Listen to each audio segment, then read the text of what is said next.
We are now just going to bring you some more analysis on the submarine story that we have been talking about today. You heard Tom Connell discussing there earlier.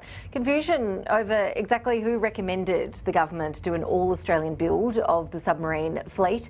Of course, there's been a lot of speculation about the impact that the decision to do that will have for the Liberal Party in South Australia ahead of the election. This is a big election issue, of course. Some suggestions the government may have been looking at the politics over national security here. That's something the government has flatly denied, but still the government's been very hesitant to really tell us exactly what the recommendation from the Defence Department itself was when it came to whether or not the best option for the Defence Department in terms of national security would be an all-Australian build or not. I spoke to the former Defence Minister, David Johnston, about this issue a little earlier. He is a West Australian Liberal Senator who has said that he will be standing again at the upcoming election. He lost the Defence Minister title, though, after he had a bit of a sledge at the South Australian shipbuilding industry, saying he wouldn't trust them to build a canoe. I asked David Johnston about that earlier.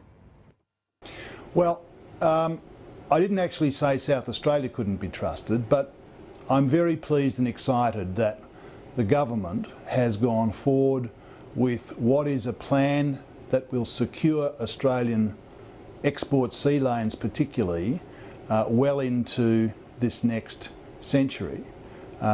It's an exciting plan.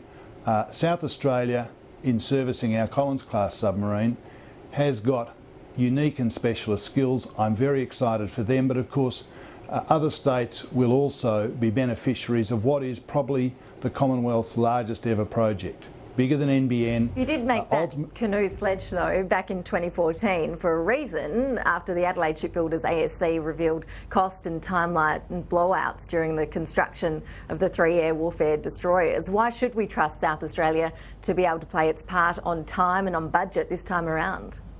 Well, because DCNS will be the principal contractor to the Commonwealth. This is a company that has a very long and proud record of providing very efficient, capable submarines at appropriate cost.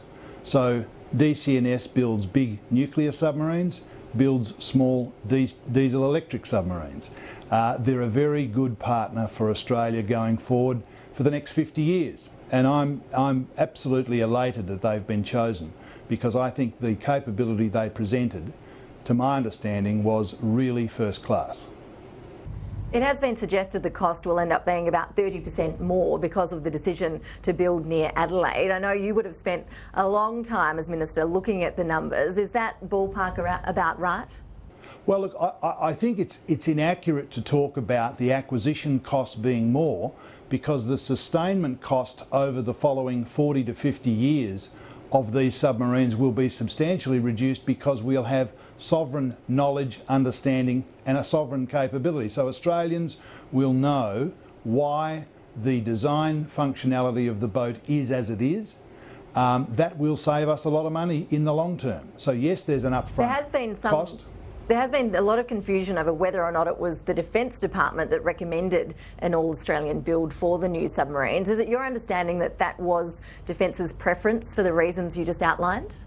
Well, I think Defence said if we are going to run 12 very technical scientific artefacts that put Australian sailors 200 to 300 metres below the surface of the water, we have to be intimately involved with the design. We have to understand the design and the build.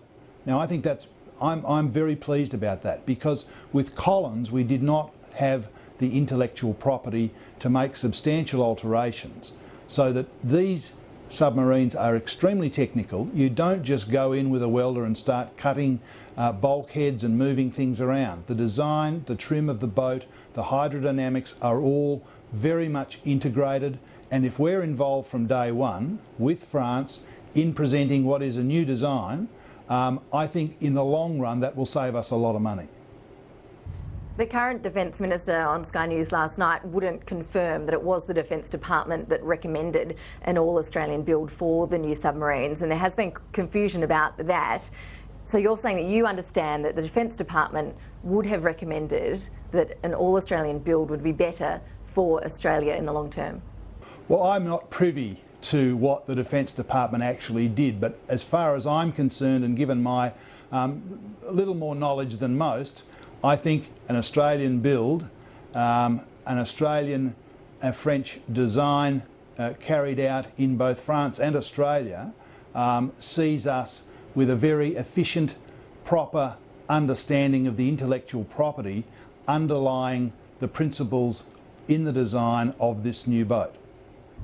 Because the concern has been, of course, that politics is being put ahead of national security by deciding to build the subs in Australia. Is it perhaps one of the most expensive pork barrels in our nation's history that we have seen? Because as Tony Abbott also said on Sky News last night, it really should be expedited. We should be getting these subs in the water ASAP, and the suggestion has been that having to build these subs in Australia means that we're going to see delays in terms of actually getting these submarines in working order in the sea. I just don't agree with that. I think that we must be intimately involved in bringing forward a whole new industry. Now, you don't run 12 submarines without having skilled, trained workers, technologists, electrical engineers, management. The whole gamut of this industry is going to be around for the next 50 years. And halfway through these 12 boats, I'm hoping we'll set off on a new design so that we actually don't stop building these boats, putting a new one out every 2 to 3 years. Now, that will save us money in the long run. It will enhance our capability. We will be regionally dominant with submarines that are reliable and are capable. Now, that's the objective. Anybody who thinks that's achieved in a short time frame is not understanding what has to be done. This is highly technical, and South Australia have a whole new industry at its feet. There's going to be a requirement for more public transport, more electricity, more accommodation, for probably something like 5,000 to 6,000 direct and indirect employees that are going to enhance life in South Australia with, as I say, a whole new industry over a long period of time. Well, Labor in WA points out that WA's steel fabrication industry is facing a massive valley of death as the mining sector transitions to the production phase. They point out that the situation in WA, your home state, is much more dramatic than any decline being experienced in South Australia. Where was the commitment to WA jobs? Mr Turnbull didn't even mention Western Australia in his announcement about the subs. Or is it perhaps that the Liberals aren't as concerned about marginal seats in your home state? Well, I don't think it's about marginal seats at all. Let me say that there will be employees flying in and flying out of Adelaide to do the submarine project from all over Australia, which many will come from Western Australia, many will come from particularly Victoria, New South Wales. Now, the fact is the industry is centred, the submarine industry, batteries, the technology surrounding submarines, is centred at Techport in Adelaide. It's logical that we would go there to do the 12 new submarines. Now, the employees and a lot of fabrication will be done all over Australia. This is such a huge project that, yes, South Australia is the centre of this. The jobs will be predominantly South Australian, and that is because for the last 25 years, South Australia has been the centre of submarine manufacture and sustainment. Now, that's not pork barrelling, that's just common sense. And I'm very pleased. Can I just clarify something you said earlier? You have been talking about the strong benefits of having an all-Australian build. Can I just clarify, when you were Defence Minister, was that your understanding that it was the Defence Department's preference to have an all-Australian build? Well, the Defence Department, to the best of my knowledge, given that nothing had been done for 6 years, wanted a sovereign submarine capability. This project gives us precisely that. That is a unique Australian design that's reliable and capable to do the things that we need it to do. That's what I wanted, and that's what I believe those in the Navy who are senior submariners wanted. And I think in this project, as announced by the Minister and the Prime Minister, we have achieved just that. I'm very excited and pleased, can I say, that we are partnering with a proven, reliable, big submarine builder who has tons of experience and who put to the Australian government a very, very technically superior offering. When you were Defence Minister, you signed off on a key hydrodynamics research project involving Australian and Japanese scientists. Do you expect that project will now continue as planned, considering that Japan lost the bid? Well, look, I hope it does continue. We asked Japan to enter the competitive evaluation process. They had to change their constitution to be able to do that. They were very honourable.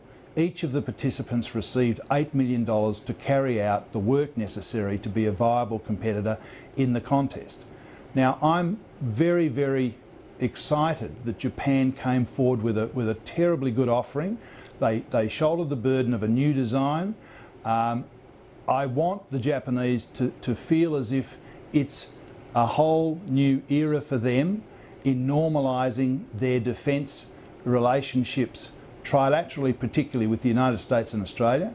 I think whilst they didn't win and probably feel a bit bruised, they have achieved an enormous amount. And the relationship between Japan and Australia, I actually think has been substantially improved, given this is the first time since World War II Japan have actually been involved in an Australian tender process for a military product. David Johnston speaking to me from Perth a little earlier today.